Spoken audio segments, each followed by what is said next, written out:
کلو ہر ایک نے، مناسب گروہ نے، مشربہم اپنے پینے کی جگہ، وظللنا اور ہم نے سایہ کیا، علیہم ان پر، الغمام بادل ابر کا، وانزلنا اور ہم نے اتارا، علیہم ان پر، المنّ من، والسلویٰ اور سلویٰ، کلو کھاؤ، من طیبات ستھری چیزوں میں سے، ما رزقناکم جو رزق ہم نے تمہیں عطا کیا، وما ظلمونا اور ہم ظلم نہیں کرتے، ولیکن اور لیکن، کانوا تھے وہ، انفسہم اپنی جانوں پر، یظلمون ظلم کرنے والے، وَإِذْ قِیلَ لَهُمْ جب کہا گیا ان سے، اسکنوا داخل ہو جاؤ، ہذہ القریۃ اس بستی میں، وَکُلُوا اور کھاؤ، منہا اس میں سے، حیث شئتم جہاں سے تم چاہو، وقولوا اور کہنا، حطۃ غلطی کوتاہی، وادخلوا اور داخل ہونا، الباب دروازے سے، سجداً سجدہ کرتے ہوئے، نغفر لکم ہم تجھ سے معافی چاہتے ہیں، خطیئاتکم اپنی خطاؤں کی، سنزید المحسنین ہم قریب ہم زیادہ کریں گے نیکی کرنے والوں کے لیے، فبدل الذین پس تبدیل کر دیا ان لوگوں نے، ظلموا جنہوں نے ظلم کیا، منہم ان میں سے، قولا بات کو، غیر الذی نہ کہ وہ، قیل لہم جو ان سے کہا گیا، فارسلنا پس ہم نے بھیجا، علیہم ان پر، رجزاً عذاب، من السماء آسمان سے، بما کانوا یظلمون بسبب اس کے کہ وہ ظلم کرنے والے تھے۔ آیات کا ماقبل آیات کے ساتھ ربط یہ تھا کہ حضرت موسیٰ علیہ السلام کی قوم کا اللہ نے ذکر فرمایا۔ سورہ اعراف میں اللہ نے بنی اسرائیل کا تفصیلی ذکر فرمایا اور حضرت موسیٰ علیہ السلام کے معجزات کا بھی اللہ نے ذکر فرمایا۔ بنی اسرائیل جو قوم تھی، اس کی جو روش تھی، اس کا جو سلوک تھا اپنے پیغمبر کے ساتھ، اللہ نے قرآن کریم میں گائے بگائے اس کو بھی بیان کیا۔ تو حضرت موسیٰ علیہ السلام کی قوم کا اللہ نے جب ذکر فرمایا تو اللہ نے فرمایا کہ حضرت موسیٰ کی قوم میں ایک جماعت ایسی بھی تھی جس کو اللہ نے ہدایت عطا فرمائی تھی، وہ حق کے ساتھ کھڑی تھی اور عدل اور انصاف کے ساتھ کام لینے والی تھی۔ اور یہ فطرتی بات ہے کہ ہر دور میں، ہر زمانے میں کسی نہ کسی کے ساتھ افراد اتنی مقدار میں ہوتے ہیں جن کو اللہ کچھ حق بات کی سمجھ عطا فرما دیتا ہے۔ تو حضرت موسیٰ علیہ السلام کو بھی اللہ نے یہ افرادی قوت ایمانی اعتبار سے عطا فرمائی تھی، اگرچہ جو ان کا کنبہ قبیلہ تھا اس اعتبار سے آٹے میں نمک کے برابر تھی۔ انہیں اس بات کا خیال اور احساس نہ رہا کہ ہم کتنے تھے اور اللہ نے ہمیں کتنا بنا دیا۔ 80 یا 85 افراد سے اللہ نے 6.5 لاکھ کا لشکر جو ہے بنی اسرائیل کا تیار فرمایا۔ تو اس پر اس قوم کو اللہ کا مشکور ہونا چاہیے تھا، بجائے مشکور ہونے کے یہ اللہ کی نافرمانیوں پر اترتے چلے گئے۔ حضرت موسیٰ علیہ السلام جو تھے، ان بنی اسرائیل میں جو 12 قبائل تھے، ان پر ایک ایک سردار کو مقرر کر دیا۔ اللہ نے آج کی آیت میں اس کا ذکر یوں فرمایا ہے، وَقَطَّعْنَاهُمْ 12 أَسْبَاطًا أُمَمًا، کہ ہم نے انہیں کاٹا یا ہم نے انہیں قطع کیا یا ہم نے انہیں ٹکڑے ٹکڑے کیا یا جدا جدا کیا یا الگ الگ کیا 12 گروہوں میں۔ اور یہ جو 12 تھے، اسباطن کہتے ہیں ایک دادے کی اولاد کو، اممن جماعتیں، یعنی یہ جو 12 جماعتیں تھیں، 12 کنبے قبیلے تھے نا بنی اسرائیل کے، یہ ایک دادا کی اولاد تھی۔ مفسرین نے لکھا ہے کہ یہ 10 تو حضرت یعقوب علیہ السلام کے بیٹوں میں سے تھے اور 2 حضرت یوسف علیہ السلام۔ تو اس طرح یہ 12 جو قبیلے تھے جو اللہ نے حضرت موسیٰ علیہ السلام کو بنی اسرائیل کے عطا فرمائے تھے، تو یہ ایک دادے کی اولاد تھی۔ اب یہ جو 12 میں انہیں تقسیم کر دیا گیا اور ان 12 پر ایک سردار مقرر کر دیا گیا، تو یہ ایک سیاسی اور انتظامی لحاظ سے تھا، چونکہ انسانی فطرت اور مزاج یہ ہے کہ ایک آدمی اگر سب پر سردار بن جائے تو وہ سب کا خیال تو نہیں رکھ سکتا، لہذا یہ محکمانہ انداز سے گویا الگ الگ کر دیے گئے، ان کی تقسیم بنا دی گئی تاکہ جو ہے ہر محکمے کا افسر، ہر کنبے قبیلے برادری کا جو ہے وہ بڑا آدمی جو ہے وہ اپنی برادری کا، اپنے کنبے قبیلے کا یا اپنے محکمے کا خیال کر سکے۔ تو یہ انتظامی اور عبوری لحاظ سے اور سیاسی اعتبار سے تھا۔ بعد میں مفسرین نے لکھا ہے کہ وہ حقیقت میں ایسا ہی ہو گیا، جدا جدا ہو گئے، ٹکڑے ٹکڑے ہو گئے، ان کا شرارہ جو ہے یہ بکھر گیا۔ وَأَوْحَيْنَا إِلَى مُوسَىٰ إِذِ اسْتَسْقَاهُ قَوْمُهُ أَنِ اضْرِب بِّعَصَاكَ الْحَجَرَ۔ بات چل رہی تھی کہ اللہ نے بنی اسرائیل کو فرعون کے ظلم و ستم سے نجات عطا فرمائی اور بالآخر دریا عبور کیا اور یہ فرعونی لشکر غرق ہوا۔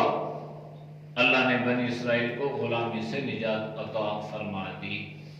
اب یہ جو بنی اسرائیلی لوگ تھے نا، ان میں مزاج بھی عجیب تھا، طبیعتیں عجیب تھیں، غلامی کی زندگی اختیار کر کے یہ کسی کام کاج کے نہیں گئے تھے، ان میں وہ فاتحانہ صلاحیتیں نہیں تھیں، ان میں وہ محنت، مشقت، جفاکشی والے معاملات نہیں تھے، ریاست یا حکومت کا چلانا ان کے بس کا روگ نہیں تھا۔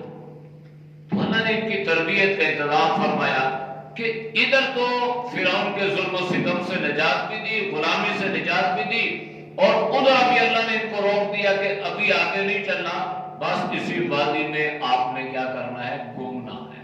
اس وادی میں اللہ نے ان کو ٹھہرا دیا۔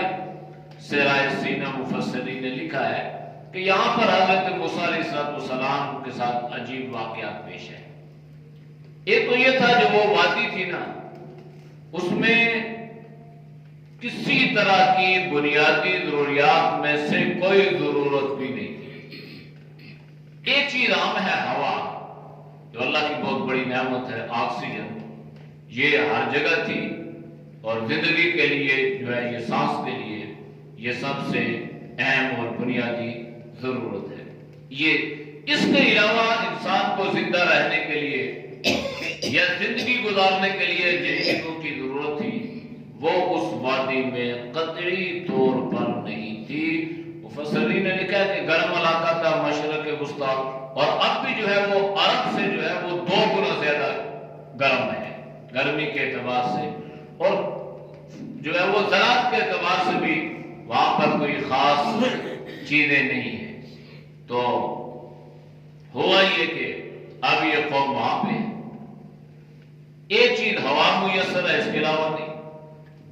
اب انسان کی بنیادی ضرورت پانی ہے، اس کی بنیادی ضرورت کھانا ہے، اس کی بنیادی ضرورت لباس ہے، اس کی بنیادی ضرورت جو ہے یہ مکان ہے، اس کی بنیادی ضرورت جو ہے یہ صحت ہے، اور اس کی بنیادی ضرورت تعلیم ہے۔ یہ اہم بنیادی چیزیں ہیں۔ اور عجیب بات کیا ہے کہ یہ وہاں پر بھی اور اس کے بعد امت محمدیہ صلی اللہ علیہ وسلم میں بھی ان چیزوں کو بنیادی ضروریات زندگی میں ان ساری چیزوں کو بنیادی اہمیت دی گئی ہے۔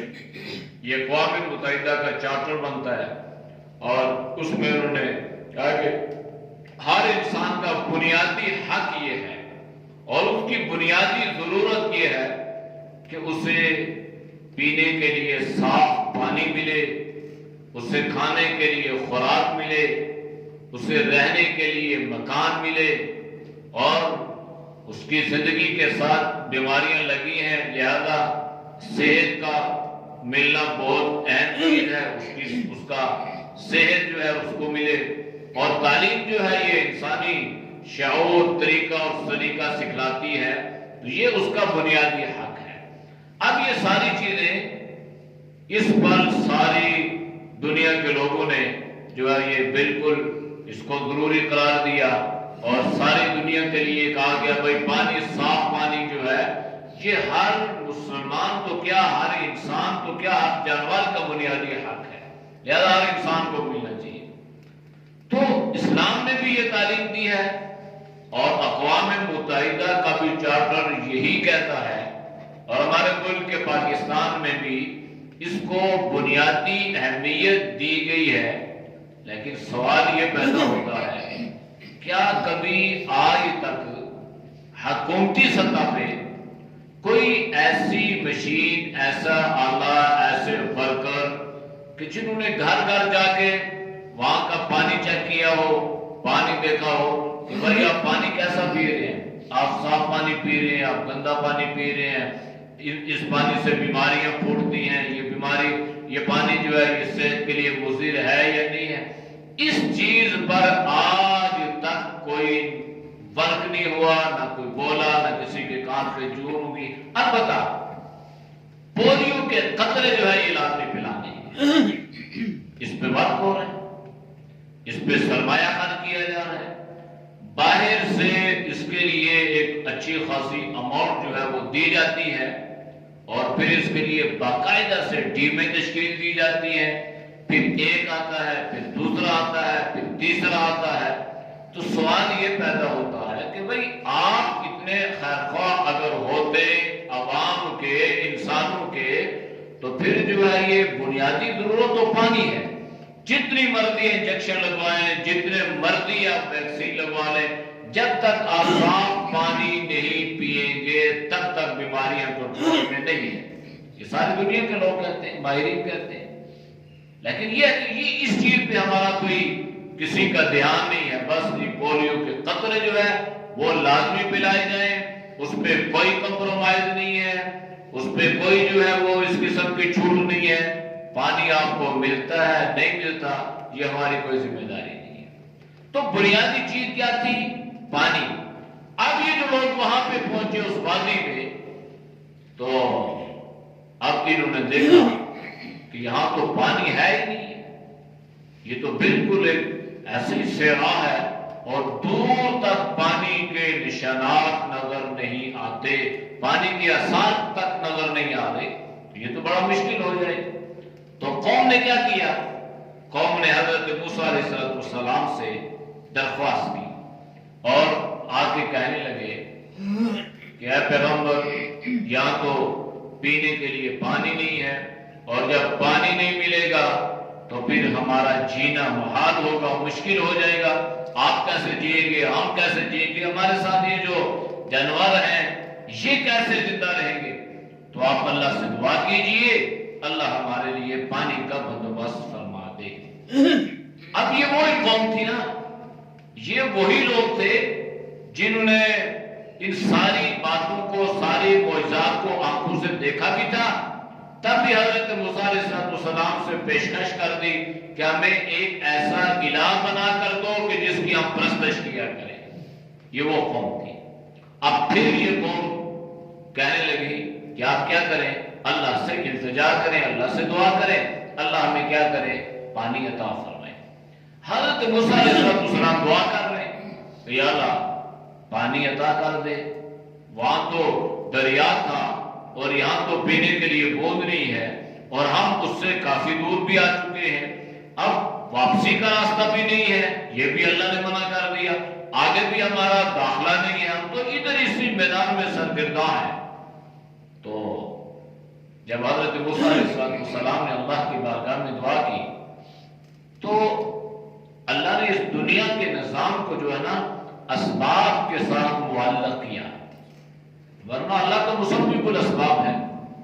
حضرت موسیٰ علیہ السلام دعا کرتے, اللہ کسی چیز سے بھی پانی جاری فرما دیتا, بغیر سبب کے اللہ جاری فرما دیتا, بغیر کسی محنت مشقت کے اللہ جاری, تو اللہ فرما سکتا تھا, لیکن اللہ نے اس دنیا کے نظام کو اسباب کے ساتھ جوڑا ہے, اسباب کے ساتھ معلق کیا ہے.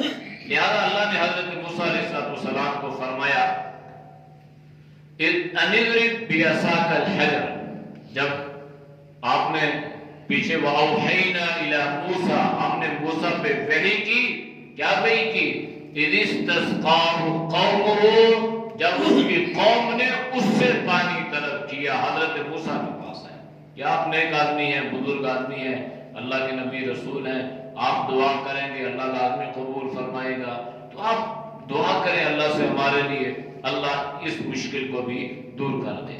حضرت موسیٰ علیہ السلام نے دعا فرمائی اَنِضْرِبْ بِعَصَاكَ الْحَجَرَ. تو اللہ نے وحی کی کہ یہ جو چٹان ہے نا, یہ جو بڑا پتھر ہے نا, تو حضرت موسیٰ علیہ السلام اس کے قریب بیٹھے تھے. یہ تھوڑا ٹیلا نما جگہ تھی, اٹھی ہوئی جگہ تھی.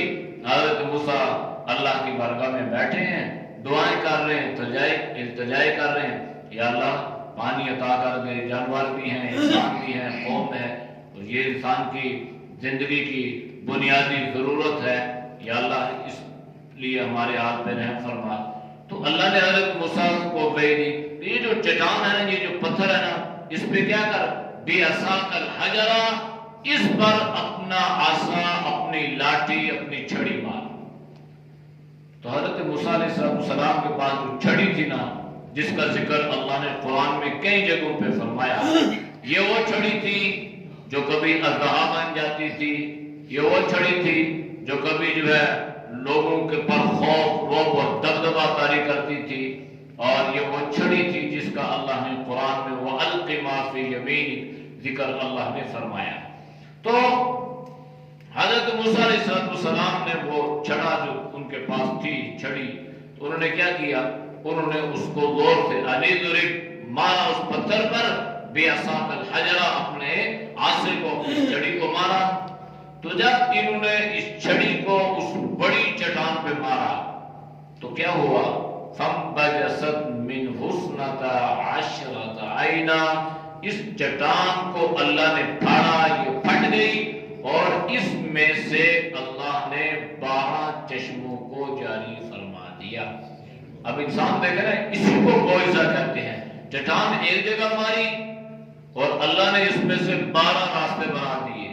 چٹان ایک جگہ ماری, اللہ نے اس میں سے 12 چشموں کو جاری فرما دیا.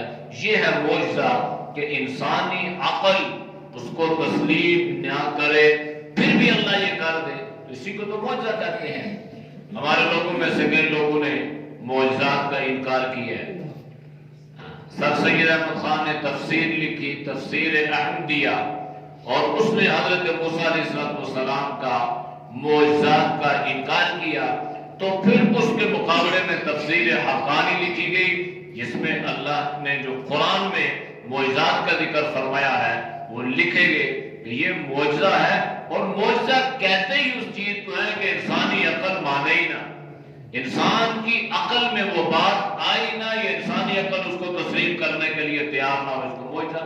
تو ایک دریا جا رہا ہے, اتنے لمبا دریا, اور چھڑی کتنی جگہ پہ لگی ہوگی, آسا کتنی جگہ پہ لگا ہوگا, تو تو اللہ یوں بھی کر سکتے تھے نا کہ جب حضرت موسیٰ دعا کر رہے ہیں اللہ اس میں سے راستے 12 بنا دیتا، آپ دریا عبور کر دیتے، لیکن اللہ نے کیا فرمایا؟ نہیں، چھڑی مارو، پانی پہ چھڑی ماری، اللہ نے 12 راستے بنا دیے۔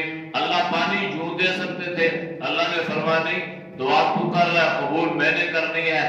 اس دنیا کے نظام کو اسباب کے ساتھ میں نے جوڑا ہے، چھڑی مارنا تیرا کام ہے، اس چٹان میں سے 12 چشموں کو نکالنا میرا کام ہے۔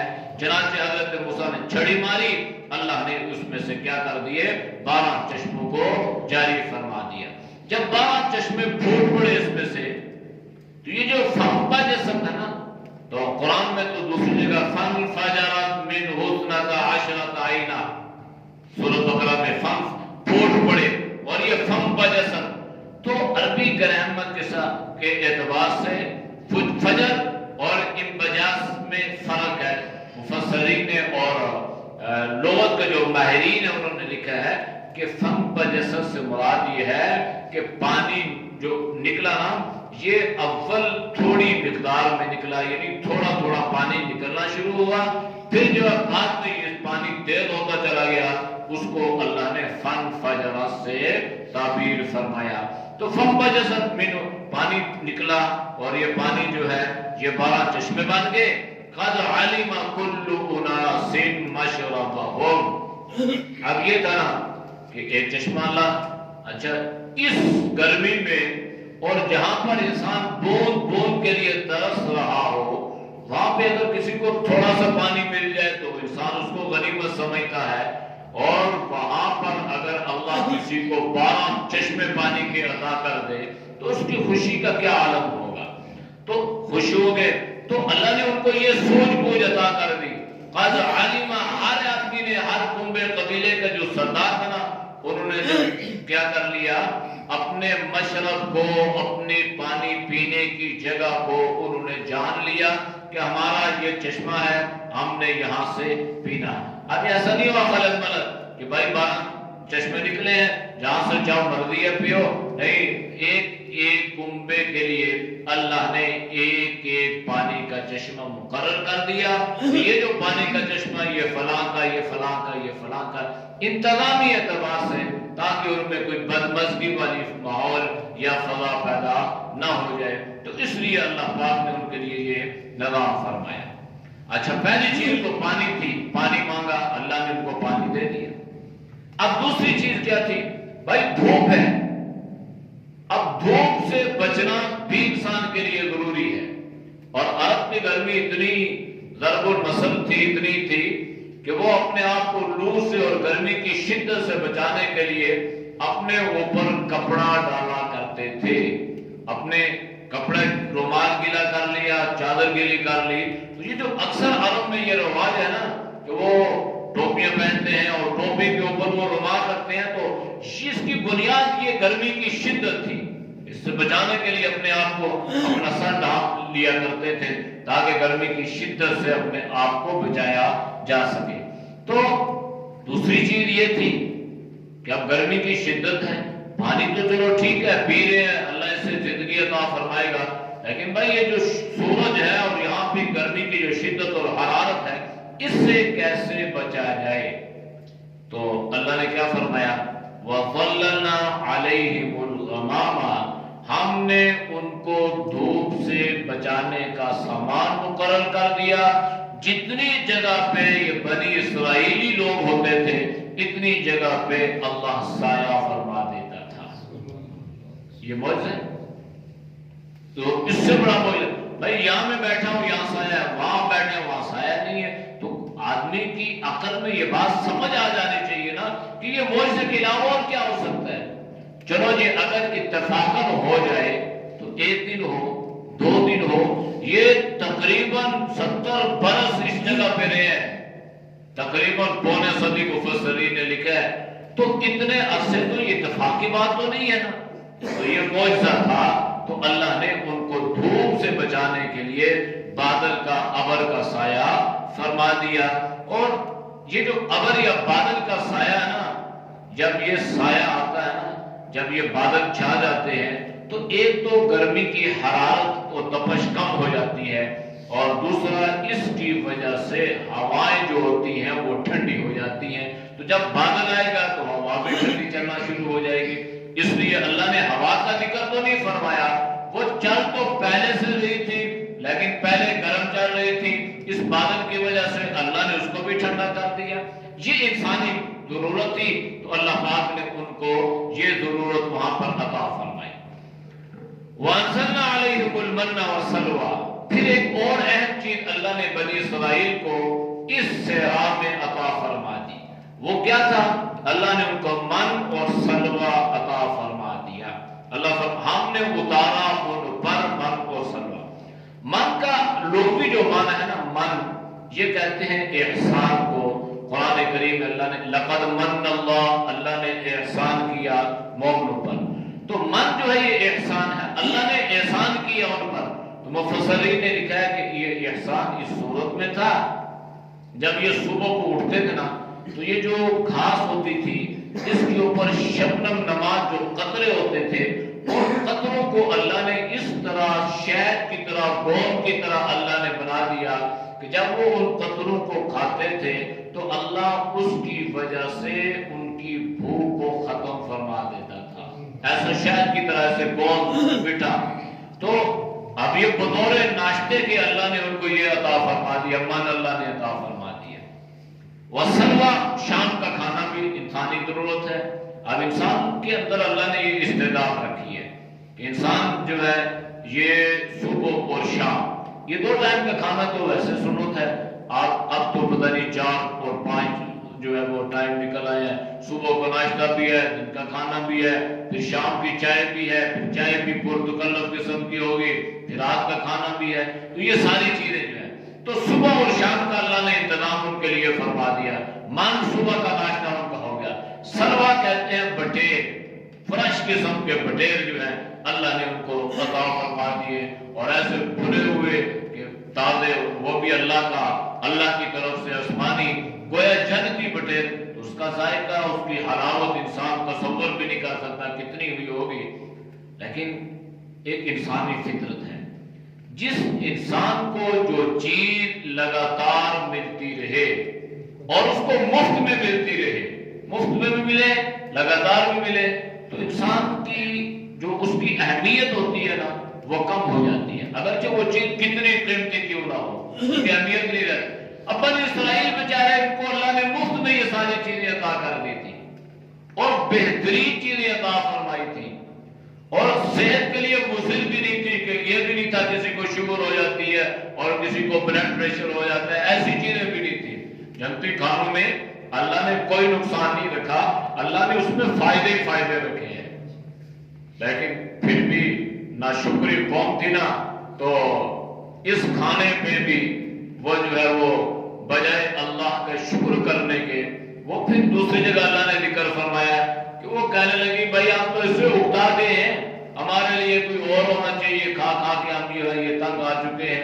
تو پھر جو بے قدر لوگ ہوتے ہیں نا، بے قدرے، تو اللہ کا ایک ضابطہ اور دستور یہ بھی ہے کہ بے قدر لوگوں سے اللہ اپنی نعمتوں کو چھین لیتا ہے، اللہ اپنی نعمتوں کو سلب کر لیتا ہے۔ اللہ نعمت عطا کرے تو اگر انسان اس کی قدر نہ کرے، اس کی اہمیت کو نہ سمجھے، تو اللہ کو ضرورت نہیں ہے کہ اس کو وہ نعمت عطا کرے، تو اللہ اسے یہ نعمت چھین لیتا ہے۔ وَكَانَ سَعْيُكُمْ مَشْكُورًا، کہ تمہیں چاہیے کہ تم اللہ کی نعمتوں کی قدر دانی کیا کرو۔ تو اللہ نے انہیں ضروریات زندگی میں سے بنیادی ضروریات کا ذکر فرمایا کہ انہیں کھانے کی ضرورت تھی، تو میں نے آسمانوں پر سے ان کے لیے کھانا اتار دیا اور انہیں حکم دیا کلوا من طیبات، یہ پاکیزہ چیزیں ہیں، ستھری چیزیں ہیں، انسان کی طبیعت ان کی طرف مائل ہوتی ہے، رغبت پیدا ہوتی ہے، اس سے تم اکتاؤ گے نہیں، کھاؤ پیو ما رزقناکم، جو رزق میں نے تمہیں عطا کیا ہے کھاتے پیتے رہو۔ لیکن کیا ہوا؟ وما ظلمونا، اور ہم نے ظلم نہیں کیا، ولکن کانوا انفسهم یظلمون، لیکن یہ بنی اسرائیل ایسے تھے، یہ قوم ایسی تھی کہ جو خود اپنی جانوں پر ظلم کرنے والی تھی۔ یہ جو اللہ نے ذکر فرمایا نا، تو اللہ نے فرمایا کہ یہ اتنی نعمتیں اللہ نے انہیں عطا کر دی نا، تو یہ نعمتوں سے محروم ہو گئی. تو محروم ہونے کی وجہ یہ نہیں تھی کہ اللہ ظالم تھا، اور اللہ نے فرمایا نہیں ہم ظلم نہیں کرتے، لیکن انسان اپنی جان پہ خود ظلم کرتا ہے. اور خود ظلم کیا ہے کہ انسان اللہ کی ناشکری اور نعمت کی بے قدری کرتا ہے.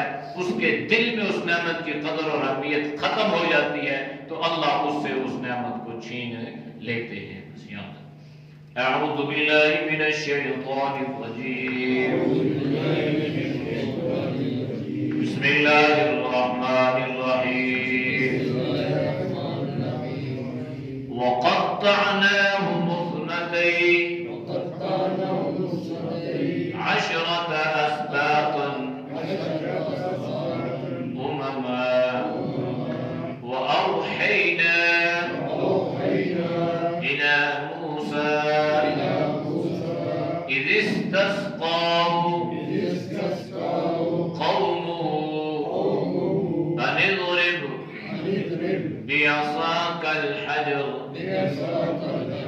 فانبجست منه اثنتا عشرة عينا قد علم كل أناس مشربهم وظللنا عليهم الغمام وأنزلنا عليهم المن والسلوى. كلوا من طيبات ما رزقناكم وما ظلمونا ولكن كانوا أنفسهم يظلمون. الحمد لله رب العالمين والصلاة والسلام على خير خلقه محمد وعلى آله وصحبه أجمعين. یا اللہ ہم سب سے رب گناہوں کو معاف فرما، گناہوں سے حفاظت فرما، نیک اعمال کی توفیق نصیب فرما. یا اللہ جتنی نعمتیں تو نے عطا فرمائی ہیں یا اللہ ان پر شکر کرنے کی توفیق نصیب فرما. یا اللہ ہم سب کو اپنی نعمتوں کا قدردان بنا، بے قدری سے ناشکری سے اللہ تو پوری امت کی حفاظت فرما. یا اللہ جتنے جو دعا بزرگ تیری رضا کے لیے در سے گناہ سنتے ہیں اللہ ان کے سننے کو قبول فرما. یا اللہ تو سب کی صحت میں، ایمان میں، علم و عمل میں، جان مال میں، ایمان میں اللہ خوب برکتیں عطا فرما. ہر بیماری سے، ہر پریشانی سے، ہر ازمائی سے اللہ تو سب کی حفاظت فرما. صلی اللہ تعالی علی خیر خلقہ محمد وعلی آلہ وصحبہ اجمعین برحمتک یا ارحم الراحمین.